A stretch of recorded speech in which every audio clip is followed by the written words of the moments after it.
Imagine scoring 25 a night, locking down defenders, being the heart of your team, and still not knowing if your squad can survive the Western Conference Finals. Yeah, that's where we are right now. The Timberwolves, led by Anthony freaking Edwards, are finally in the spotlight. But one dude we never expected to be in this conversation? Julius Randle. Yeah, that Julius Randle. Knicks fans, don't throw your remotes yet. And it gets even crazier. SGA is trying to take his cousin's head off. I'll break that down later, but first, we gotta talk about this insane playoff ride, this brutal matchup, and why this series might come down to one player completely folding under pressure.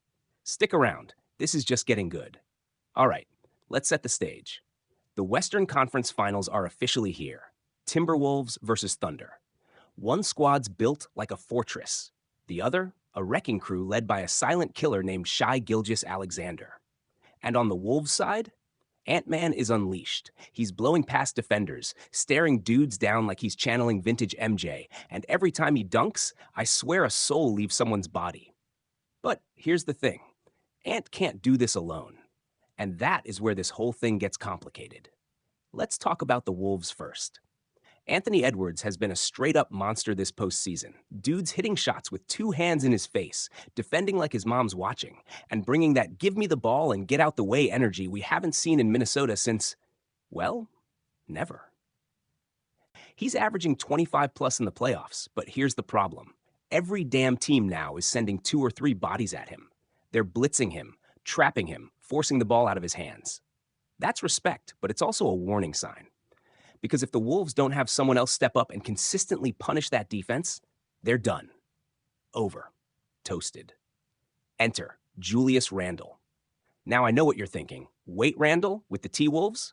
Yep. Plot twist of the year. This man left the haters speechless. He's not just putting up points, he's facilitating, hitting cutters, moving the ball, making smart decisions. You can hate on his Knicks run all you want. But right now, Julius Randle looks like a grown-ass man who finally figured out playoff basketball. First time ever we're seeing 2 Timberwolves average 25 plus in the same series. And it's Ant and Julius. That's a wild sentence to say out loud. But they'll need even more. Because here's what folks ain't talking about enough. The Thunder's defense is nightmare fuel. You're going up against the best defensive team in the league. These guys don't just play defense, they straight up humiliate you. Every pass is contested. Every drive gets swallowed up. You think you got a clean look? Nah, Peyton Watson is flying out of nowhere like a damn volleyball spike. You cannot turn the ball over 20 times against these dudes. Just ask Denver. You give the Thunder freebies, they run you out the building before you blink. Minnesota better tighten up or this series gets ugly fast. And now, let's get to the real story. SGA versus Nickeil Alexander-Walker. Cousins. Brothers. Been through everything together, from pickup runs to prep school to the damn NBA. And now, they're staring each other down in the freaking Western Conference Finals. SGA said it himself. This ain't just a matchup. It's war. I'm trying to take his head off. That's not just family talk. That's killer mentality.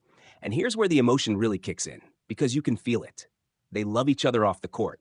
But between the lines, it's personal. And don't be fooled by the calm demeanor. SGA is cold, stone-faced, silent assassin. He's averaging more points than anyone left in the playoffs. That mid-range pull-up, automatic. That Euro step, devastating. And the scary part, he still looks like he's in second gear. So what happens when your cousin is guarding you and you drop 35 on his head? Thanksgiving's gonna be awkward as hell. But it's not just that family battle. This whole damn matchup is personal. Every possession is a war. And one mistake, it's blood in the water. You think Julius Randle can keep this up? Can Ant handle the pressure when they trap him on every single possession? What happens when the Wolves are down 10 and Karl Anthony Towns starts fading into the background again? Oh, you thought we weren't going to talk about Cat? Just wait. Let's not ignore the elephants in the room. Karl Anthony Towns? Bruh, we still waiting. He's been solid, don't get me wrong, but there's too many damn stretches where he just disappears. You're 7 feet tall, you got all the talent in the world, and somehow, you go ghost when it matters. Meanwhile, on the other side of the bracket, Jalen Brunson is putting up god-tier numbers. We're talking 43 points in clutch time, the most by any player this postseason. This man ain't scared of the moment. He's not ducking switches. He's dragging defenders into the mud and cooking them like barbecue ribs. Brunson is out here treating the playoffs like a backyard 1v1 tournament. And New York City? It's his city now.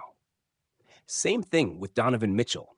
Even when the Cavs were drowning, he was fighting like hell. That poster dunk on Siakam? Violent. That circus layup? Straight up disrespectful. But here's where it all circles back. You can't survive the playoffs without a dog. A real one. And as good as the Timberwolves are defensively, they need that second dog. Randle's playing like one, for now.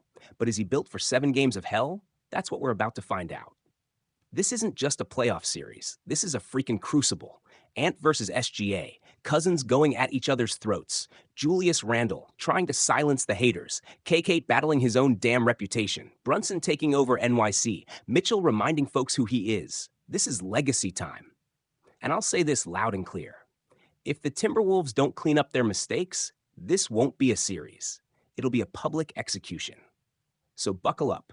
We're just getting started. Smash that subscribe button, hit the bell, and don't miss the next meltdown, because it's coming, one way or another.